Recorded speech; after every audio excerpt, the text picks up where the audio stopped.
Everyone, hey everyone, welcome. And today I'm talking with Waleed, and you can find him on YouTube as Veedu Vidz. And he makes a lot of videos, mainly satire and humor, some serious topics as well. And he focuses mainly on Islam. Hey Waleed, how's it going? Hi, Wade. I'm doing very well. Thank you for having me on. Oh, thank you for coming on. So yeah, I mean, like I was saying before, you use a lot of humor. And this is one thing I think I mentioned to you before. I'm going to embarrass my mother now. She'd mentioned Zakir Naik to me once because she started going Yeah. down some stuff on YouTube, and I was like, "Oh my god, like this guy's insane." And I started showing her some of his videos, and she was like, "Oh well, you know." And then I showed him one of yours. I showed my mom one of your videos, like when Wow. you imitate him, and she started laughing so much she wasn't able to take him seriously anymore. So Wow. you got my mom off the Zakir Naik train. So thank you. I'm honored. I'm honored. I'm honored. Truly. I mean, that's the whole point of the whole humor. I mean, part of the problem with the whole debate about Islam or religion in general is that I mean, these guys take themselves so seriously, and we're actually feeding into their game by taking them seriously when they say really stupid things. So just highlight what they say. I mean, when they say stupid stuff, call them out on it and ridicule it, because I do believe stupid ideas should be ridiculed. So I'm honored. Oh no, I mean I agree with you 100%. It's because I was doing that. I was, someone would say something, I mean, blatantly stupid. Like there's no other way to describe it. That Yeah. let's say young Earth creationists. The world is 6,000 years old, and it's like, and you're just trying to argue with them. And at certain points, it's if you believe in a talking snake, I don't know how far the argument's going to go. So I might Yeah. as well just Yeah. make fun of you. It's true. It's true. And to be honest with you, I think ridicule and humor are one of the things they don't want us to do. If you look in Islam, and this is probably true of Christianity back in the days, they did not look that fondly to people who made fun of them, or who mocked certain ideas in Islam or Islam itself or the Prophet, because they realized that it's a very powerful tool in sort of unclothing them and making other people realize, by the way, what they're saying is kind of stupid. So they don't want us to make fun of them because they realize it's a very powerful tool against them. So make fun of them. Yeah, exactly. And I mean, I like the way you do it because you'll mock what they say by taking it to its extreme end, right? Like you won't. Yes. And Yeah. so like instead of just saying, "Oh, you're a dummy, you're an idiot," which doesn't really go too far, you mock what they say. Like it's like I really like how you do that. I mean, where did you come up with the ideas for this, anyways? Did you just decide that this needs to be done and no one was doing it, or? Yeah, well, what you're saying is actually so true, and it's a very hard balance to do. It's one thing to mock someone. Like if I walk up to you and said, I don't know, you smell. It's like, okay, that's like a child sort of like playground kind of insult. Like, you smell, you're fat, you're ugly, whatever, or you've got whatever. I mean, that kind of stuff is really silly, and you can be like, okay, that's a stupid insult. But if I say something true about you, like I don't know, I'm just making something up. I don't know if this is true or not, but let's say I don't know. You failed in one of your exams, and you were saying, I'm going to smash this exam, and then you failed in it, and then I made fun of that. Well, that's a bit more intelligent as opposed to something superficial. So when you make fun of religion, you actually have to know the religion. You actually have to know what Islam is about. So when I see people just make fun of Islam, like, you're a terrorist, ha ha ha, it's like, okay, that's not that great of a sort of a joke, because firstly, my target audience are Muslims. I want Muslims to enjoy the joke. I want them to get it. And for them to get it, it has to be true. There has to be a kernel of truth. And of course, then, like you said, I take it to its extreme. I take it that one step further. So then, for example, you hear there's that video I made about beating your wife. That you should beat your wife with love. Yeah. And I made the analogy of saying, it's like, for example, if you got one of those old TVs and it's not working properly, what do? You just go up to it and tap it on the sort of top of the TV. You hit the TV, and then it snaps back into action. That's my apologetics for beating your wife. Alhamdulillah, the woman, she gets confused sometimes. She isn't as logical as the man, and it's our job as men to make sure that things go well for them. So that's the kind of apologetics that I sort of provide. But it's funny, but at the same time, my apologetics isn't that far off the explanation given by some sheikhs or some imams. That's the sort of sort of sad part of it or whatever, and obviously I take the mick out of it, and then people realize actually this whole thing is kind of stupid. So yeah, so you're right. You've got to sort of take a kernel of truth and take it to its extreme, or just take it that one step further, just to so people can realize. And when you said to me how I came up with this, I want to tell a story of when I was in sixth form, and I was in a. Can I just interrupt you for a second? Go on. Sorry. I don't know what sixth form is, so maybe. Oh my god. Okay, so sixth form is basically you're in school from the ages of 16 to 18. Okay. Right. So I don't know what the equivalent in America or Canada is. Is it high school? High school, yeah. High school. So I was in high school, and I went in for like a Juma, like a Friday prayer, and it was actually one of the students that was giving the sermon. It was the guy with the longest beard. That's how you decide who gives the sermon.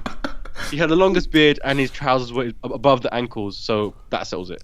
But anyway, so he was talking about the Dajjal, the Antichrist, and he was, in a very typical, maybe in Arab as well, but very South Asian. Oh my God, this is gonna happen on the end of days, and the Antichrist will come, and he will kill the pigs, and he will do this, and he will, there's very trying to scare people and all that kind of stuff. Anyway, so at one point he was describing the Dajjal. He will have one eye, and he will be short, and he will be very muscular. And someone actually from the audience shouted out, "Fitness first." It's a gym in the UK. So when he said he will be very muscular, it's like saying, will you go fitness first? And then at that moment, everyone started laughing in the sermon. And then I realized, obviously, when even the guy making the speech started laughing, because he realized how silly it sounded when he's been muscular. And so the obvious question is, does he work out? And that's why in one of my videos, I made a joke about the Antichrist, saying, he will be muscular, and when I say, will you have a six-pack? Will you work out? How much will you bench press? All that kind of stuff. So it's when you start getting down to the nitty-gritty, when you start thinking about it rationally, it was that moment that made me realize Islam is full of comedy gems. You've just got to you just got to be paying attention, really. Yeah, I mean, there's so many little things like Enoki. A lot of religions have these little peculiarities, but I mean, just step into the house with your right foot, in every room in the house, you step in with your right foot first, except for the washroom, you got to use your left foot. I mean, that is such an OCD thing. It's like, oh my God. And like you said, the terrorism is the low hanging fruit, and it's not, there's only so much you can do with it, but all this other stuff you can make so much fun of. And sometimes they do it themselves. There was something put out by Memory, and I know a lot of people have some issues with Memory, but from what I could see, their translations are pretty good. But it was a guy who had called up a sheikh because he'd spoken to his local imam about wanting to commit jihad, but he wanted to do it as secretly as possible. So he wanted to bring explosives jammed up his bum. And so the sheikh on TV was telling him that, yes, okay, anal sex is prohibited, but because this is for jihad, this is the best thing you can do. It's totally halal. And he even suggested that the guy have men, do him up the ass so he could make his asshole bigger and shove more explosives. And I mean, you don't even need to make fun of that. You just need to put that out there, because it's like, okay, where is the mentality of that coming from? And it's like I said, it's just, they make fun of themselves. I wanted to actually touch on something you just brought up. Were you born in Pakistan or in the UK, or in India? Sorry, where were you? I was born in Pakistan. Okay. I came to the UK when I was 1 year old. So virtually my whole life I've been living in the UK. Okay. But I have been to Pakistan many times since I came to the UK for holidays and seeing family, weddings, everything as well. So no, the reason I brought that up is because, I'm similar boat. I was born in India. My family moved to Canada when I was 6, so I was still also very young. I mean, you were a little bit younger. But I mean, I also have family from the Middle East, and I didn't notice it until the first time that I'd met my family from the Middle East. The family I have in India, and I also have some in Pakistan, so the family from South Asia, when they read the Quran, or when they say mashallah or bismillah or whatever, they put on this forced Arab sounding accent. And then when I heard my Arab relatives recite the Quran or say their prayers or anything, I mean, they were even looking at the Indian ones like, what are you doing? Like, you sound like you're insane. Like, did you notice that? Or, I mean, do you notice that, like, in South Asia, like, this love-hate relationship with the Arabs? Yes, they. I think in the South Asian Muslims, especially, they have this weird relationship with Arabic and Arabs. It's like Arabic is this amazing language that is, God spoke to us in this language, and Muhammad, Prophet, peace be upon him, he spoke in this language, but they don't understand it. Right, very few people actually understand it. Of course, there's an overlap like there's some Arabic words in Urdu and Hindi, but they don't understand Arabic practically speaking anyway. So they don't understand it. So instead of actually learning it, they just sort of say it in a more sort of holy fashion, or they have respect for the Arabic language, which is a very strange thing because I don't know if there's the equivalent in Christianity. If a English speaking Christian were to come across Hebrew or Aramaic, would they then I don't know, just treat that language differently, or I don't know if there is an equivalent for that. Well, I'm seeing it. One of my friends, and she's been very public about it. Basically, since the end of 2016, like just around Christmas time, she decided to convert to Catholicism. Right. And she was born into a Greek Orthodox home. She became agnostic. Then, I don't know, for whatever reason, she decided to become Catholic. And from her and other people that follow her and reply to her, the love of Latin, that like they're demanding the Latin Mass be brought back. They want the Latin. I know it's not Aramaic or Hebrew, obviously, but they wanted that. And so I mean, you had that in Christianity, like Sir Thomas More, the patron saint of politicians, I believe. I mean, burnt people alive at this stake in London for owning a Bible in English, right? So I mean, that was the ecclesiastic class keeping control and keeping power. The Arabic thing is, I don't know if it's, Saudi Arabia wanting control or what it is, or it's, because it's the most perfect language. I have no understanding. Yeah, but the thing with what I don't understand about Latin is that, the Bible wasn't even written like the original language, or Jesus never spoke Latin as far as I'm aware. But with Arabic, it's like, this is the language spoken in heaven. This is the language that all the prophets spoke of, like the first whatever language. It's like the best language, the best. Even Zechariah is like, this is the best language. All the other languages are equal, but this is like above them. So there is that weird sort of worship of this language when the vast majority of Muslims don't even speak Arabic, other than a few words here or there, alhamdulillah, mashallah, and memorizing a few of the verses. They don't really speak Arabic, but they're told it's the best language. And on top of that, it's like what do you want to call it? The miracles of the Quran and the Arabic language. Well, how do you know? You don't speak it. Yeah, I've pissed my family off a couple of times with this because just this summer of last year, I was in India and my in-law. I was with my sister-in-law's family, and they were we were discussing. Everyone knows I'm an atheist, and I'm pretty open about it. And we were talking about stuff, and they're like, "Oh, well, you don't really speak Arabic, so how do you really know if you truly believe?" Then I just turned around and looked at them, and I've used it before. I said, "Well, you don't speak Arabic, so how are you truly a believer then?" If I didn't know enough Arabic to say I don't believe anymore, you certainly don't know enough Arabic to say you believe. Exactly. So I mean that whole line of argument, like, oh, you don't understand enough because you don't speak Arabic. That means 80% of the Muslims in the world aren't true Muslims because they don't speak Arabic. Exactly. This is an accusation that many ex-Muslims receive. It's like, and not only with Arabic, but in general, you never knew about Islam, right? You did not know enough about Islam. Only if you had studied with this scholar in this school in X, Y, and Z, then you would be a true Muslim, because then you would know Islam is amazing. All right, okay, fantastic. My next question is, I knew the same amount of knowledge as my family, if not more. Now, are you saying my family are not Muslims now? Because they had exactly the same knowledge I have. They came to a different conclusion, but they had exactly the same knowledge. In fact, my whole community have exactly the same knowledge. In fact, my whole town in Pakistan had. In fact, I can guarantee you, for most people of my background, Pakistani, British, I probably have 90% of the same beliefs and the same knowledge as they have. So if I'm not qualified enough to leave Islam, then they're not qualified enough to stay in Islam. And it's like they want to change the rules of the game. This is what I don't understand. If you're in Islam, if you don't know enough, stay Muslim, just to be sure. But if you leave, you don't have enough knowledge to leave, brother. But like you said, if you don't have enough knowledge to leave, you don't have enough knowledge to stay. So there's one place, like like we talked before. I travel a lot for work, and when I was in Bosnia, that's one thing I noticed. A lot of the Muslims, they were impressed by the fact that I could read Arabic, because not all of them could. They'd learnt it phonetically and they'd learnt it by rote memorization, but they couldn't really read it. Yeah. And this is by far not all of them, and even the ones that were grumbling about it. But there were grumblings about the fact that, that they were forced to learn another language to practice their faith. And it's the only place I've seen this. Like I didn't see it in Turkey. I didn't see it in Malaysia.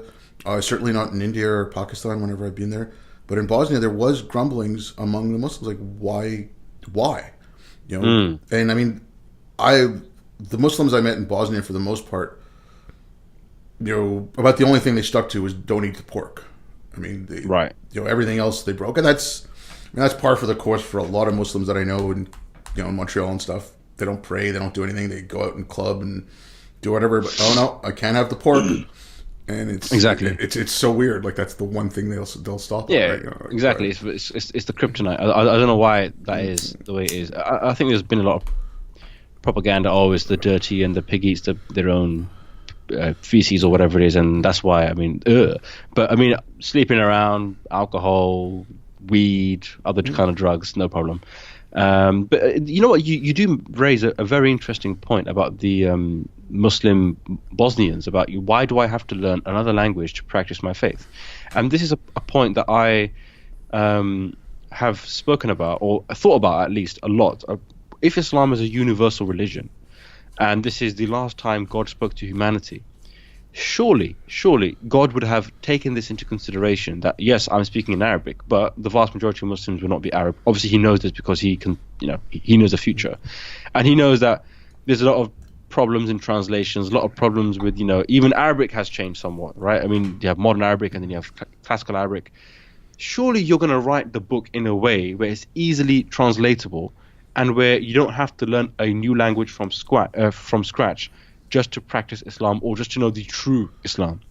I mean, if I was like the head of a company and I wrote a manual for my company, but I've got a branch in Japan, a branch in, Sweden, a branch in wherever, but I said, no, for you to understand this manual, you have to learn English. Otherwise you can't work in the company. But you're crazy. You have to be easily translatable to other languages. And if it's not, then you're not doing a good job in writing the manual in the first place. So I think they're 100% right. Why do you have to learn a new language just to practice your religion? Yeah, and I'm just going to digress a little bit. The manual thing, I agree with you, and I agree with all that, with one caveat.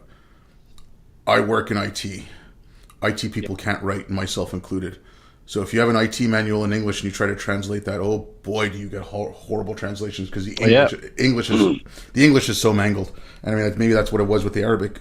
I mean, that's the thing too, right? There's what? But that's a good point. But then you have human limitations. Yeah, God doesn't. But God doesn't. Yeah, he's not supposed to. Anyway. So exactly. But even then, the head of a company would get a bit of stick. Like, come on, man, make it easy to put some diagrams in there, for God's sake. Yeah. Put some. You know what I'm saying? Put some diagrams. Put some YouTube videos, or have another manual written by Japanese people in a way that they understand it. It doesn't have to be copy for copy, word for word. It can be different, But these are considerations. Obviously, God has not taken. These are things that God has not taken into consideration, because obviously it's not a God, it's a man-made thing, and now we have to. Oh, but brother, the Arabic is amazing. But I mean, okay, again, a little digression. It would be a little scary to have a picture book of the Quran. I don't know if that would be family friendly. Jokes. Imagine a manual on how to chop the hand. Oh God. Slice here. Whatever. Or how to beat the wife. They've got a picture of a miswak or a toothbrush. Hit 3 times. Make sure that would be. That would clear up a lot of things.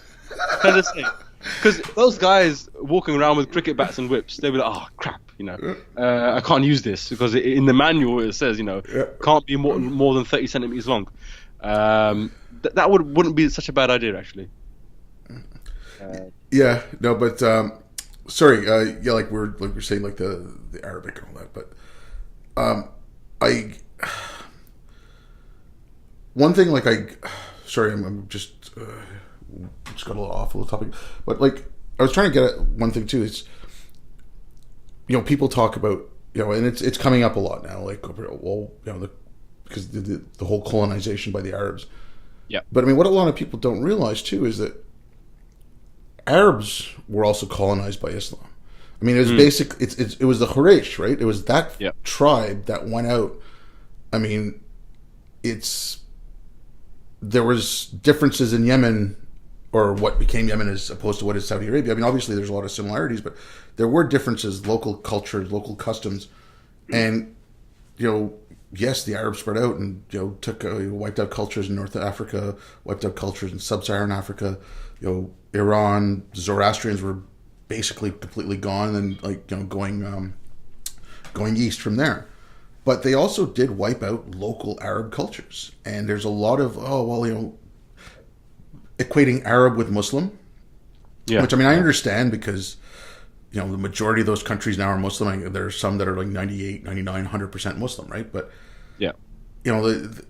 talk about, and I see it a lot from South Asians, and I understand and I get it. I mean, originally I'm from there, and I do have roots back in Yemen as well. But this just, you've become an ex-Muslim, now you're going to attack Arabs as well as Islam, and I just find that a wrong way to go about it, and it's also like overgeneralization, and it's also not accounting for the fact that Arabs they themselves have lost culture to Islam.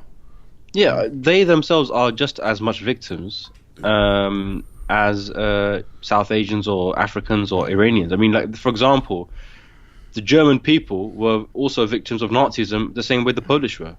I mean, the people that were, had to serve or were killed or were forced into, doing things for the government, they're just as much victims as people who are on the receiving end of a Nazi attack. So no, you're absolutely right. We shouldn't just be saying, well, all the non-Arab Muslims, only they are true victims, and the Arabs are by definition the aggressors, all of them. No, I think that's the wrong way of looking about it.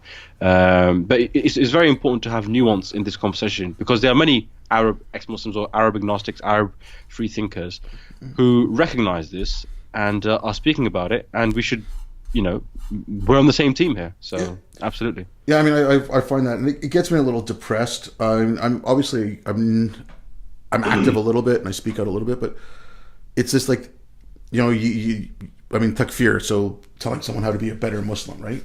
Yeah. And I see that sometimes it's like an ex-Muslim takfir, like, oh, you're not being a proper ex-Muslim. It's like, what? Yeah. What's that supposed to mean? I mean, exactly. Like, I had enough of that, and obviously I didn't. My family was very moderate, very liberal, open and all that. So I didn't have there wasn't a lot of that, like the takfir stuff, like you're not being a proper Muslim, this and that. But but I don't want that now. Like, I don't want to be told how to be an atheist. Like, I'd rather, honestly, I would be much more comfortable with someone who was moderately religious but wanted secular values and wanted to allow everyone to practice their faith and whatever, than someone who was very militantly atheist who says, no, we should ban all churches, this is obviously an extreme, and I don't hear very many people saying that, but like I said, I want to promote certain values, and I want to promote secularism. Do I wish that all religion was gone? Yes. Am I going to force people to stop practicing their faith? No. Yeah. So I mean, like, I got to try to find a happy balance somewhere. Absolutely. I mean, you're 100% right. We shouldn't adopt the very characteristics that we ran away from or didn't like from the religion that we left. So this sort of Puritanism, like, oh, if you don't do things the way I do them, or if you don't see things the way I see them, then you're not really a Muslim, or not really an ex-Muslim, or not really an X, Y, and Z, whatever it is. That kind of, Puritanism, or that sort of test, like, oh, if you don't do things exactly the way I see it, then you're at the club, or you're a fake. That we don't need, because as ex-Muslims we get, when I make videos that aren't necessarily bashing Muslims, I get accused by some people who are either atheist or far right or whatever. You're not a real ex-Muslim, you're doing taqiyya. But when I make a video criticizing Islam, oh, you're Jewish, you're this, you're that, Hindu, Shia, whatever you are. So it just comes with the territory. Unfortunately, people aren't always going to be happy with what you have to say. So as long as I can go to sleep at night with a clean conscience, I don't really care, honestly. I don't really care, because people always have opinions, Yeah.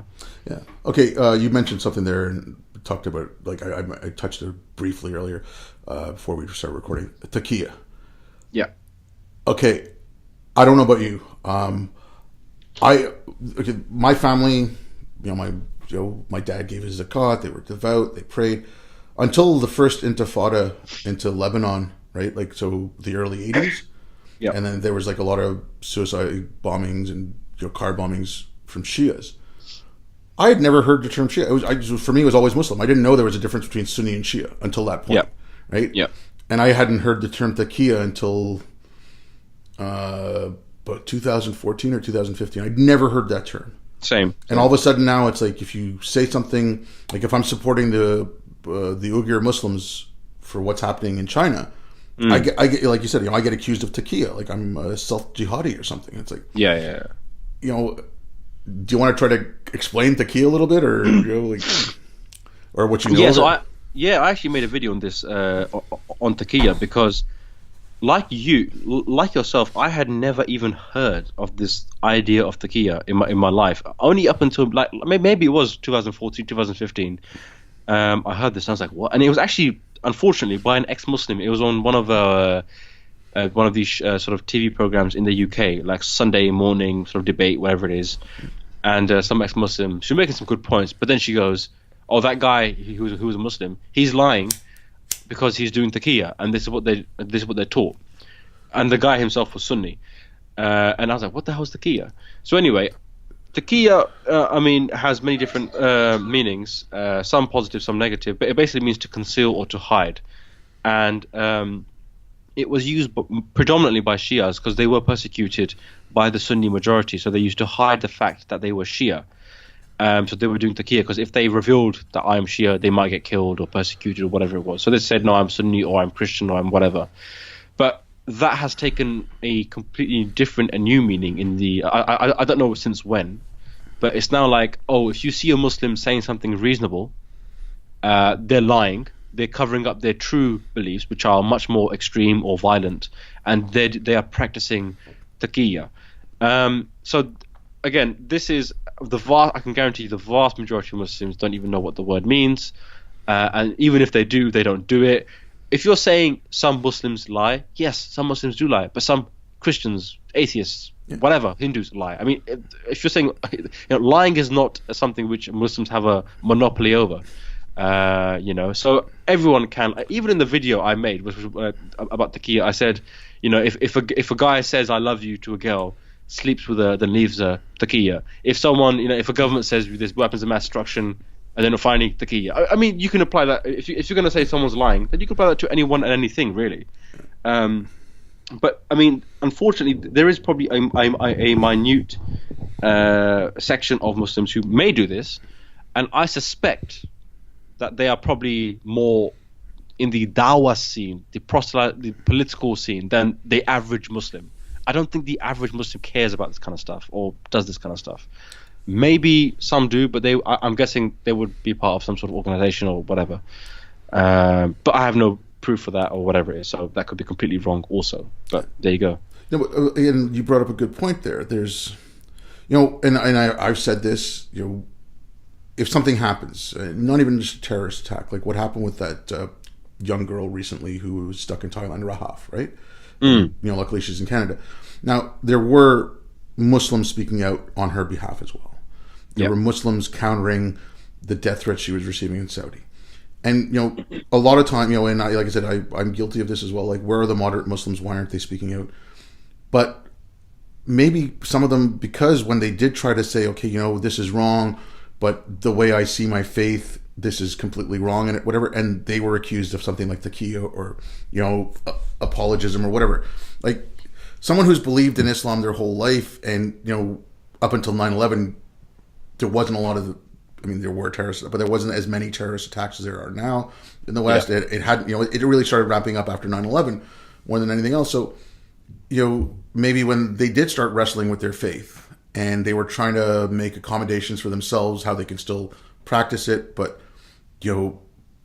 leave aside the horrific stuff, and then they get accused of something like taqiyya. So, if those of us who are saying, okay, well, it should be moderate Muslims coming out and speaking out, obviously you want the leadership to speak out as well, but maybe we should stop accusing everyone of taqiyya and things like that. Maybe we, because you are feeding, and obviously that's not coming from, and I hate using the terms, the left side of the spectrum. It's coming more from the far right of the side of the spectrum. Yeah, definitely. But that again is because there's a vacuum of people who are talking about it. I mean, it's really good that you're speaking out. There's far more ex-Muslims speaking out now. And it's just saying the hell with whoever says. We're going to say our story, and we're not going to be used one way or the other by anyone else, right? But absolutely. I mean, sorry, go on. Yeah. No, I was just saying it's a good thing. Like, we're starting to speak out. Maybe we can get more. I know you've spoken with Muslims, and I know a few other people who've had Muslims on their shows and things like that. So maybe that's a better way of doing it. And instead of waiting for the media to say, okay, well, why don't we have on moderate Muslims? Maybe ex-Muslims ourselves should have on moderate Muslims, or absolutely, and speak to them and see how they reconcile their faith, or how they practice their faith with some of the more pernicious stuff in the Quran. 100%. I think that's a fantastic point you just made there, and because I have seen some anti-Muslim or anti-Islam speakers. Bill Warner, I couldn't believe it. If you see a Muslim say something reasonable, guess what? He's doing taqiyya. If you hear them say something terrible, that's their true belief. You've set up a lose-lose situation for Muslims. If a Muslim says, you know what, I actually do think secularism is the way forward. I'm not really comfortable with the Islamic State. He's obviously lying, or she's obviously lying. Why? Because in their books it says X, Y, and Z. But you're not giving agency to the human being. Then you're saying that by default they are liars, and you set up a lose-lose situation. If they say something good, they're lying. If they say something bad, then they're telling the truth. So you're absolutely right. And with regards to speaking to moderate Muslims, I'm speaking to Sheikh Osama Hassan from the UK. I've spoken to Sheikh Shabir Ali from Canada, Sheikh Atabek from the UK also. And these guys, I've asked them questions about science, about miracles, about Islamic State, about the concept of an Islamic State. And they have been very open. They have been very honest. They have not tried to hide or water down their beliefs with me. And I thoroughly enjoyed speaking to these sheikhs. People say, oh, why don't you speak to Muslims? I do speak to Muslims. And I think each one's conversation was at least 40 minutes or an hour long, or maybe even longer. And the great things about these sheikhs was that they never said to me beforehand, I have to see the questions you're going to ask me. You can't ask me this. You can't ask me that. I'm only going to speak up. They honestly just came to my house, or I went to their house, wherever it was, and said, let's go. There was no trying to hide something. There was no trying to manipulate or have an agenda. And that's fantastic. I mean, these people, as far as I'm aware, are people, we're on the same page from a practical point of view. Maybe not theologically, but I'm guessing they want the same kind of country to live in that we want. They are happy with what we have, as far as I can tell. Sheikh Atabek basically said the idea of an Islamic State is based upon a few hadiths which are made up, and a lot of these stories are fairy tales. He said it very openly. This whole Islamic State, brother, we need a Sharia, this fairy tales. Now, other Muslims would disagree, other ex-Muslims would disagree. He's saying it, that's his opinion. I thought that was pretty good. Yeah, I mean, okay, now, I really appreciate it. I've seen the conversations you're talking about, and yet you're right, these guys are very open. That's what I'm saying. Like, maybe, ex-Muslims should drive this or whatever, right? Or moderate Muslims should come seek out other people to speak to and just forget what the media is doing. But like when you were talking about that, like the caliphate, and like how he was saying the hadith aren't true and all that. Okay, here's a really crazy idea, and it's gonna sound a little bit silly, but like you hear all these people who say, okay, Islam is the first feminist religion, all this, right? I mean, yeah, and you could point out how patently false that is. Yeah. But now when they say, okay, then like, okay, fine. Just grant them that for a moment, hypothetically, and say, okay, well, you say you want to follow the example of Muhammad, right? And he was a perfect human being. And again, plenty of things wrong with that. But then you say, okay, fine. So if Muhammad made things better for people when he came around at that time, and he saw, okay, that instead of killing off everyone, like, if you have a battle and you capture some people, killing them all off, maybe in that sense slavery is a step up because at least you're keeping them alive, right? Or gave women rights to property and gave women whatever rights that he apparently did. So if you say, okay, well, if that's what Muhammad did and you're supposed to follow his example, shouldn't you then want to make your society better than what it is now? Like, shouldn't that be the example you follow, not the example of the things he did, but the spirit of the law, not the letter of the law type of thing? Yeah. I mean, like I said, this is a little bit far out and it's a little bit crazy. Like, you're asking to accept some things that you believe are wrong. But like I said, I mean, if you're talking to someone like that, wouldn't that be a better way to go around it instead of just telling them they're wrong and trying to maybe just get them to think about it in a slightly different way? Yeah, and that's a very good point, actually, because when I was speaking to Sheikh Atabek, the subject of lashing came up. So if I think it was for if someone did adultery or whatever it was, lashing. So I said, would you still have lashing now? And he said the purpose of lashing is not the actual administering of lashing. If you can achieve that thing without doing lashing, then do that thing. So although he hasn't said lashing is wrong or haram, he's saying the point of it was to stop. Obviously, I'm not agreeing with it 100%, but he said it's one way of stopping something. He said if you can stop someone from doing something by just holding their ear, just sort of like do that instead of lashing. So there are some people who, like you said, understand the spirit as opposed to the letter and say, well, the objective of such and such punishment or this such law is to stop this thing from happening. So if we can achieve that by other means, go for it. But some people, obviously, the more sort of hardline textualists, or will say, no, we have to the lashing is not negotiable, or the hand chopping is non-negotiable. So yeah, you do have a wide spectrum of beliefs. But I want to highlight the other side of the spectrum, which is we don't have to lash if you don't want to.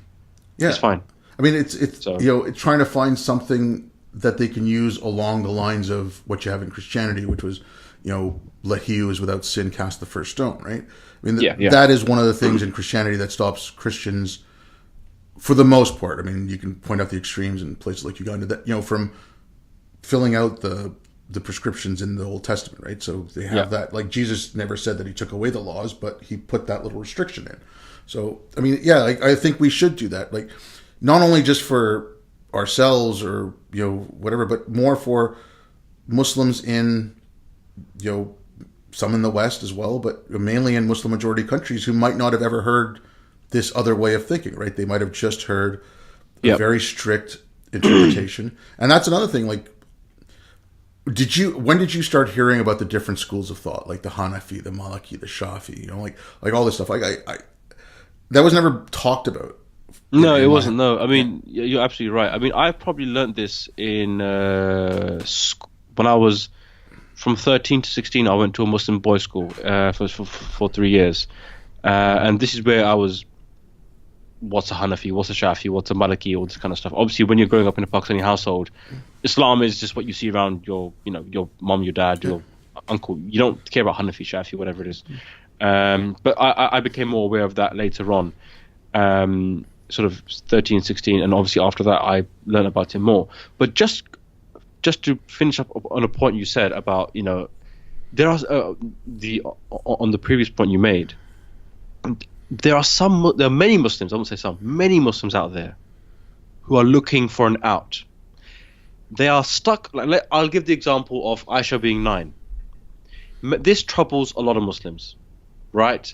Now, I had a Muslim friend, and me and him used to discuss, oh, she was 9, no, and he was stuck with the fact that he was 9, and he was really trying hard to justify that, it's okay for her to be 9 and the Prophet sleeping with her.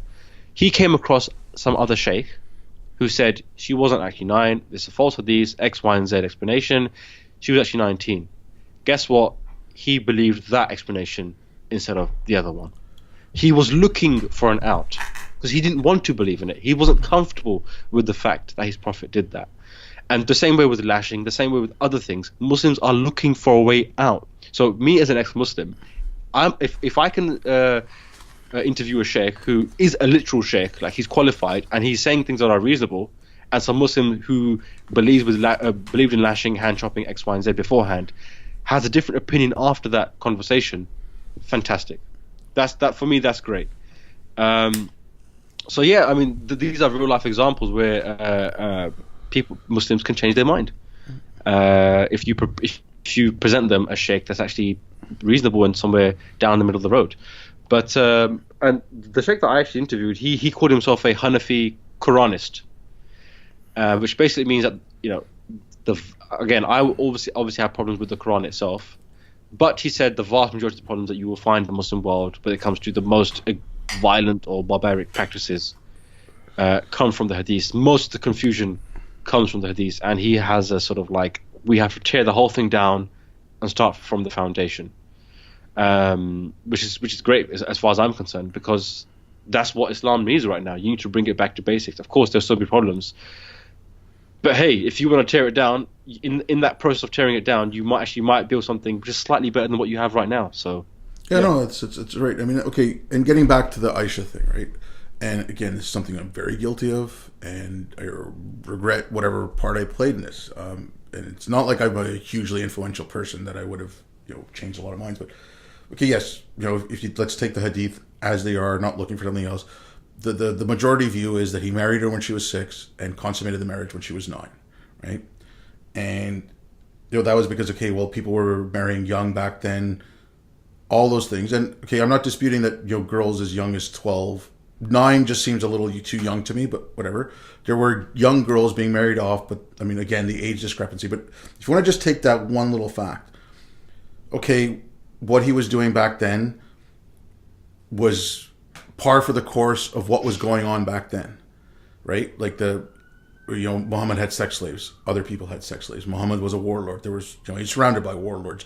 I'm not defending him, or I'm not attacking him for it, but if you want to bring that context in, then bring it in and say, okay, fine, that was acceptable back then. It is no longer acceptable now. You know, if you want to say, well, it was acceptable back then, but then we want to act just like him, then obviously you're saying it's acceptable now. Like, I mean, the perfect case is Iran. You know, because the Prophet married Aisha when she was 9 is the legal marrying age, right? Or the legal age for consummation, because the Quran has a way for you to divorce a woman who is younger than the age of menstruation, so you haven't had sex with her. They tell you how to divorce her, right? So it is in there. But you know, if you say, okay, fine, that was the norm then, but we don't do this now, and we're going to raise our age, you know, even if you raise it to 16 instead of 18 or something, right? Like, it's 16 is better than 9. Let's just put it that way. You know, like, it's still wrong, but it's better than 9. I mean, it's and this is going to sound like a lot of whataboutism. And I like, all these things should be called out. Like, when Pakistan tried to raise the age to 18, the population themselves went crazy, and they said, okay, they settled at 16. If you want to argue about these things, here in the West, we got to look at what our laws are and why they aren't being changed. In Canada, there are some restrictions in some provinces. I believe Quebec, you can have parental consent at 16. But I mean, there's states. There are only 2 states in the United States that have laws where you cannot marry before 18, which, you know, like the legal age of adulthood. And so, like, there's laws that are there, and they keep staying up. They keep being challenged. They keep winning the challenges because of religious freedom. So, yes, it's right to call out all these other countries, and I'm right there with you. But we should fix our stuff as well. And sorry, I'm rambling a little bit, but I'll stop after this. Like, after Merkel made all her decisions, you know, like the EU and all those refugees started coming in, there's so many cases in. Well, I shouldn't say so many. I read about between 5 and 10 cases in the Scandinavian countries and in Holland, where people were coming in. You know, so 25 to 30-year-old guy with a 12 to 15-year-old girl. You know, they've already got 1 kid or 2 kids, or there's a kid on the way, and they're letting them in. Now, I believe it was Denmark or Norway that said, we're going to ban child brides. And so what are you doing now? You didn't talk about it before because it was racist to bring it up, because, you know, how can we insult their culture? Exactly. Now you're saying you're going to abolish child brides. So what then? You know, what if these girls haven't learned how to read, you know, Dutch or Danish or Norwegian or whatever language of the country they're living in, or speak it? They have no education. So you have a whole slew of teen brides that are now, or teen mothers, they're going to have to be looked after to the state because you were too afraid to talk about this stuff before. and you didn't want to deal with the laws in your own country. Like, I mean, Yeah. Again, this is about how we talk about things. And I'm not saying be what about, oh, well, if they do it in the West, so they can do it in the East. I'm saying, no, this is wrong. Let's fight it everywhere, right? Yeah, exactly. No, absolutely. I think it's a very important point. I mean, we should be highlighting if we find something wrong within the Muslim world or the Eastern world, and we also find it in the West, we should have no hesitation in calling out both sides and be like, guys, you need to fix up. It's wrong there and it's wrong here. And I mean, you just touched upon it, but the whole refugee or the migrant crisis that's happening in Europe is, well, I mean, we'll have to wait maybe. I mean, I know there's been problems already, but from a demographic point of view, they're going to be, I think, probably huge problems in the next 10 to 15, 20 years. We don't know the full extent of the change that's really going to happen in those countries and what Europe will look like in that time. So I don't know. It's a tough one. It really is a tough one because people, oh, you're being racist, and you're being this, you're being that. So I always say, would you want to live in that neighborhood where those migrants are? Just be honest. Like, you know, they've got problems. I'm not even blaming them for all their problems. I'm not. A lot of these guys are victims themselves. But would you want to live in that neighborhood? I was having this conversation with my dad. I said, would you want to live in that area? You work so hard your whole life to have a good job, to earn money, to live in a nice area, to buy a house, to get a car. Would you want those guys living next door to you? And obviously, it's a no. So if it's not good enough for you, why is it good enough for them? You know? And okay, it's a good point, because I brought this up. There was a case in Canada last year. The guy had finally gone to trial, and what had happened was it was a Syrian refugee that came in. After 3 months, he was granted permanent residency, which shouldn't happen. I mean, that in itself is wrong, but let's not go into that. But he killed. Okay, there was a young girl killed. He's accused and he's on trial for killing this girl, and left her body for dead in a park, just in a suburb of Vancouver. Oh, okay. Now, I served with the military. I saw some. I was a civilian working with the military. I shouldn't say I served with the military, and I saw some sick stuff, but nowhere near what a soldier would have seen. And I'm just imagining this guy living in Syria, and who knows what he saw, who knows what he went through. Now, I don't know anything about this case beyond what I've told you. Like, I don't know all the details. It's there's just too much rhetoric on all sides. But what our government did that was such a disservice to him and to a lot of other refugees is, oh, you're a refugee, welcome to Canada. Here you go live in this apartment. Yeah. Now, this guy could have PTSD. Maybe he saw that little girl walking down the street and thought it was his daughter, his sister, whatever, like some child from his village, and thought he was protecting her, and it ended up killing her because he was in a fugue state or something like that, right? Or maybe he was just some sicko. You don't know. But if you're bringing in all these refugees, it's great to bring them in. It's laudable. But just to leave them there and not provide any kind of services, any kind of counseling. I mean, there's refugees, there's reports coming out, but refugee communities living in parts of Canada, and they haven't seen a translator in over a year. Unbelievable. I mean, what is that doing for them? It's doing nothing. It's alienating them from the population. Yep. I mean, there was also a big thing in Canada recently, last year, in about 6 months, 30,000, mainly Haitians, came in from the United States to Quebec and Ontario because of Trump threatening to deport them, right? So and the Canadian government welcomed them in. Again, what are you doing for these people? Are you giving them, are you just housing them and say, just sit here? Wouldn't it be better to bring in, let's say, 15,000 instead of 30? Take proper care of that 15,000, right? Like and make them viable members of society, so they start earning, paying taxes, contributing to society, and then let in more, instead of just letting in 30,000 and saying, what do we do now? And have no plan. Like, like all these topics are so insane now. Like, if you mention something like that about immigration, almost all of a sudden you're a racist because you want to keep people out. You want to build the wall. It's like, no, I want to help people. But, there is a way to help them. There's a way to just screw everything up unbelievably bad. Yeah, it's very easy with the sort of appearance of helping someone. It's very easy to mess things up worse than they were before. If you do not have a proper system of managing people, where they go, how they go, who they interact with, you will end up shifting the problem from one place to another and creating a different animal which you had no idea even exist. This is, and we have to talk about these things openly without the fear of being, oh, you're a racist, you're a sellout, you're an X, Y, and Z. Unfortunately, it has come from the left. They don't see any problem with any immigration anywhere at any time in any number.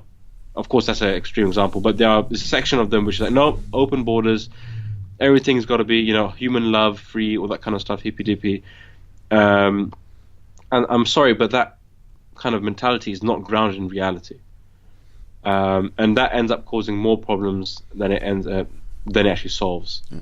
So it's I don't know. I mean, if you're saying it's bad in Canada or in America, I mean, I don't know how bad it's going to be in like Sweden or Germany or whatever it is, where I think Germany took like 200,000 or something similar like that. And no, she was taking, I think in 2015, 2016, she took in, or 2015, 2016, she was taking in 800,000 a year. That's insane. What? Yeah, there were stats that came out that they were taking in roughly, 10% of their population. I think the population of Germany was 10 million or so, roughly around there. But yeah, she took in about 800,000 a year in those 2 years. Like, that's insanity.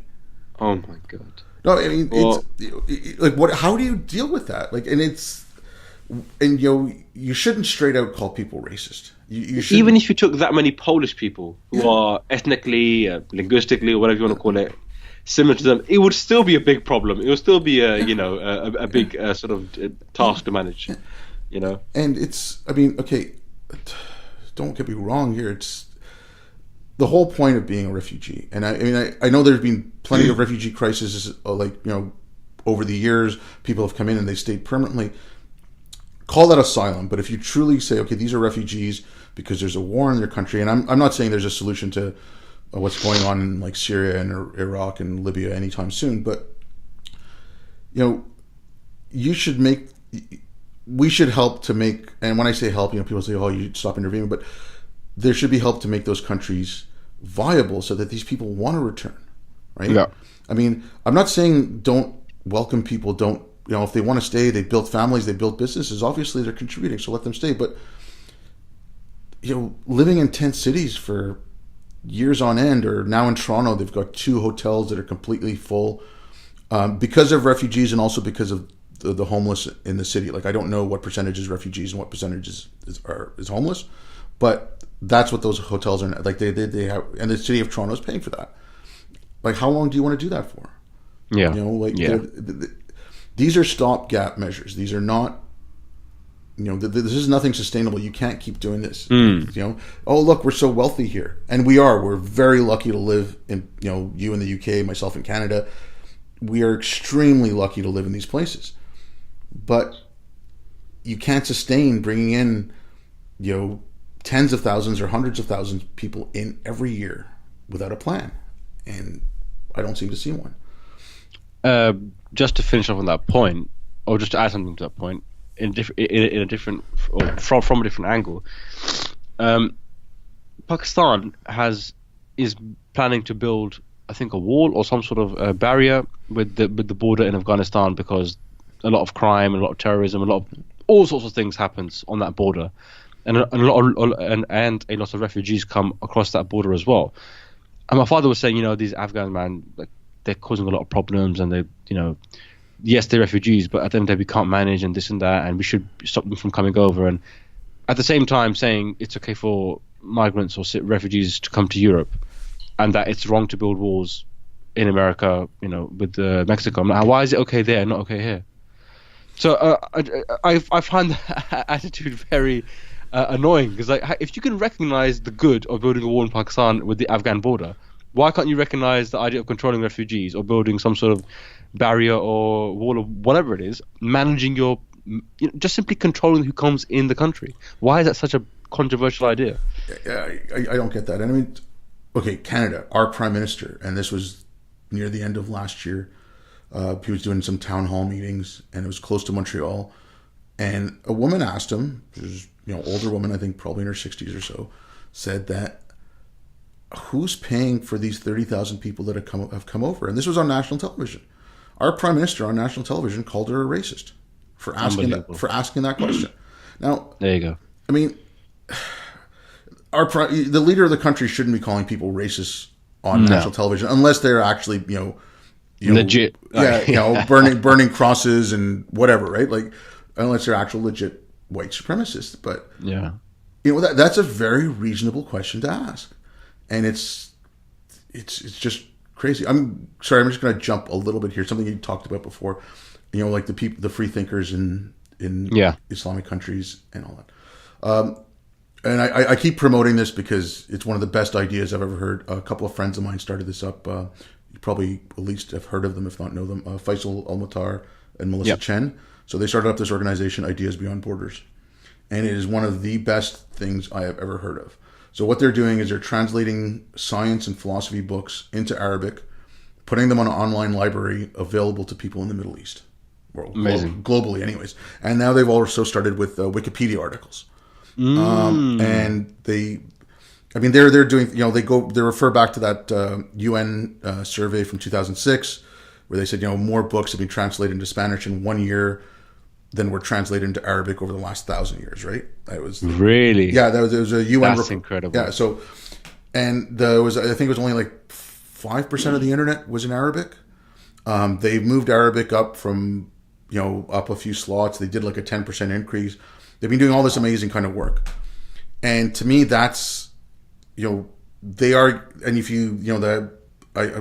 they put out their annual statement recently, and like all the engagements they've had, how many articles were clicked on, what was read, and things in the millions. So you see a wanting for knowledge there, and one of the things I was trying to, and obviously I can talk to him about translating stuff, and it's like, it's easy for me to say, go translate this. It's a lot harder to do, right? But, I was talking to him about things like, we always talk about Western values. People talk about Western values, and I'm like, and secularism in the Middle East has a bad name because of people like Assad and Gaddafi and, Mubarak and whatnot. All of them who were touted as secularists, however, you want to say about their religion.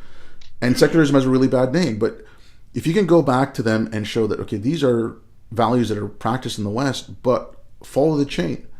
There were thinkers in, what's called the Golden Age of Islam who taught this stuff, who talked about it. Maybe not as, there wasn't as absolute a right of free speech as you had of the alignment, but the ideas were there.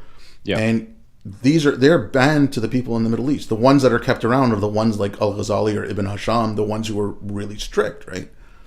And so if you can show them, like, especially like a place like Iran now, where the citizenry is already fed up with the religion, and you can say, you know what, these are Persians that talked about what are called Western values now. They're not just Western. The West got them partially from the Caliphate, and the Muslims took it from the Greeks. This is thought that's been around for years, and so pushing that kind of thinking. So it gives people an out, saying, look, no, we have discussed this before. We have talked about these things. And it just showed them that, you were denied this. Like, you were denied your own history, which I think is one of the worst thing, when we're talking about, the Arabization or taking over cultures. I think it's one of the worst things Islam, I mean, it's not just Islam, there's other, but it's one of the worst things Islam has done is wipe out other people's histories and wipe out the histories of their own people, like stopping their own people from learning what was discussed in their countries by their thinkers from the past, right? I mean, you have that push going on here, we should decolonize education and stop teaching the classics because it's old white men, whatever. They're doing it to themselves. Yeah, absolutely. And one thing you said was actually very interesting, like, even within the Muslim conversation or the Muslim academia, certain thinkers, like you said, Al-Ghazali and whatnot, will be pushed over other thinkers like Ibn Rushd, or the more rationalist, or the more sort of secular, or, of course, the word secular is like a modern way of saying it, but I'm sure there were equivalent secularists or equivalent rationalists in the Muslim history which are not spoken about because their views are not, do not serve the Muslim clerical elite, or whatever you want to call them, the Maulvis, the Sheikhs. They don't serve them. In fact, if these guys read Ibn Rushd or the other philosophers and scientists of the Muslim era, they would call them kafir. They would say these guys are heretics. These guys are are not real Muslims. They're something else and whatever it is. But these very people are the people that created your Islamic golden age. This is the real irony here. The people that made all the scientific discoveries and the mathematicians and X, Y, and Z, they probably weren't that religious, or they probably didn't really care. Weren't interested in creating an Islamic state and X, Y, and Z and blah, blah, blah. But of course, there's the same way, a lot of the Enlightenment thinkers or European scientists were Christian, but they were sort of nominally Christian or whatever it was, but they were scientists first and foremost. They were thinkers first and foremost. So there are many examples in the Muslim world of those types of thinkers who are not given the same limelight because their views are a bit uncomfortable. And if you were to actually listen to what they say, then you would have to start questioning your Maulvis. You have to start questioning your sheikhs. And they don't want that. So they'll promote Ghazali, talk about spirituality and dhikr and whatnot. But they won't talk about Ibn Rushd. So there you go.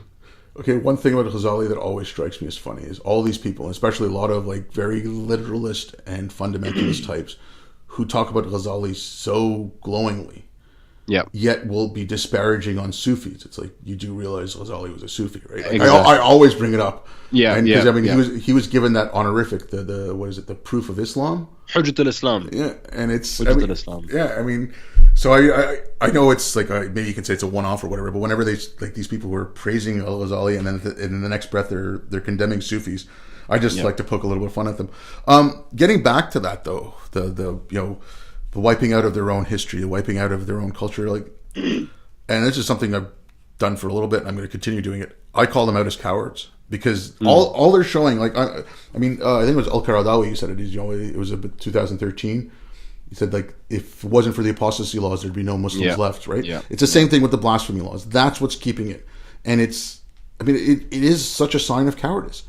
100%. Why did ISIS blow up those ruins at Palmyra? Why did Al Qaeda destroy those Buddhas? Why were they? They were ransacking the museums, some of it to sell stuff. But are you that afraid of 1,000-year-old statues that a 1,000-year-old statue is going to veer people away from Islam that you have to blow it up? Has ISIS created nasheeds about the guys who went and blew up the statues at Palmyra? No, but come on, how afraid are you of a 1,000-year-old statue that this, just looking at it, or a 1,000-year-old ruin is going to, if that alone can take someone away from Islam, then what is Islam? Yeah, exactly. What is it? It's to me, it's like right now. Go ahead. The level of insecurity in these people is unbelievable. Seriously, it's just crazy. This is what I don't understand. If you are upon the haqq, you are upon the truth, and Allah has your back on the Day of Judgment. He's going to right every wrong, and you have faith, and you have iman, and you have all these things. Why on earth are you so terrified? Why are you so insecure and cowardly when it comes to criticism or different religions or someone making a joke, someone drawing a cartoon? Why are you scared, bro? You're on the truth. Do you know what I'm saying? Allah's got your back. There's a lot of things in Islam that I find like that. And the hijab. The hijab, hide the woman's hair so she doesn't cause lust in men.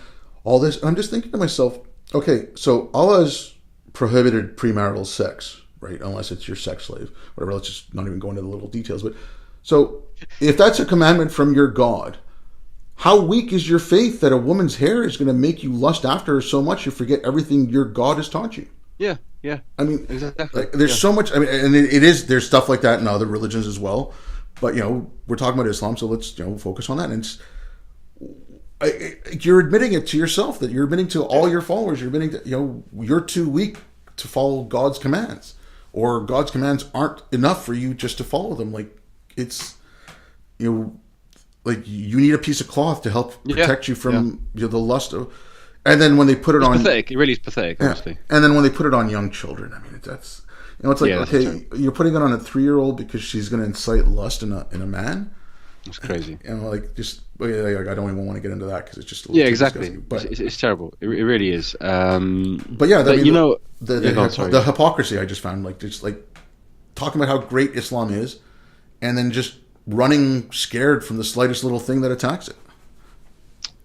This is what I'm saying to you. If they were really, really secure in their faith, if they were people who are, who are of solid resolve, they would be the first people saying, you know what, let the cartoonists draw what they want, let the scientists say what they want to say, right? Because we know we're right, or we have confidence and in our beliefs that we can take it.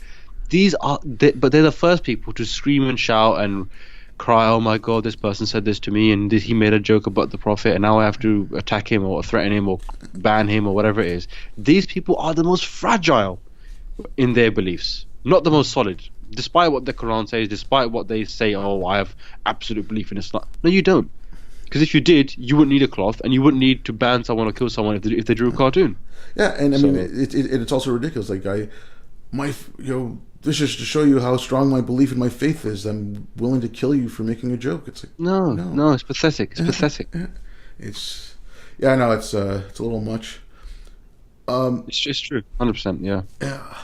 Anyways, I don't want to take too much more of your time. Thank you very much. I mean, like, this is great. I'd love to. It's an absolute pleasure, man. Honestly, I'd love to get you back on and we could talk some more. Maybe. Yep, absolutely. Maybe you can convince Mimsy to come on. And absolutely, yeah. You're the ex-Muslim power comedy couple.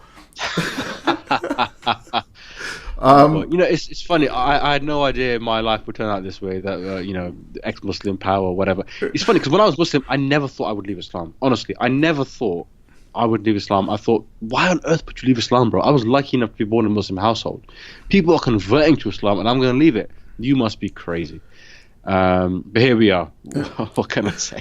So, where can people find you? So, I mean, you can literally type me in YouTube, in Twitter, on Instagram, Veedu Vidz, basically anywhere. Basically, you will find me. I've also got a new podcast of my own coming out, hopefully on iTunes and whatnot. It's called The Mind of Veedu.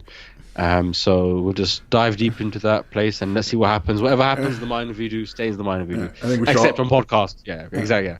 I think we should all be afraid of that. But yeah, exactly. Yeah. So you can basically find me YouTube, like all the social media, Veedu Vidz. You will find me, and I've honestly thoroughly enjoyed this conversation. It really enjoyed it. I think we actually covered a lot. Yeah. So it's been really fun. So thank you very much. I enjoyed it quite a bit. Good. Absolutely. All right. Well, thanks everyone, and please like, subscribe, hit the little bell, and I'll be back. Thank you.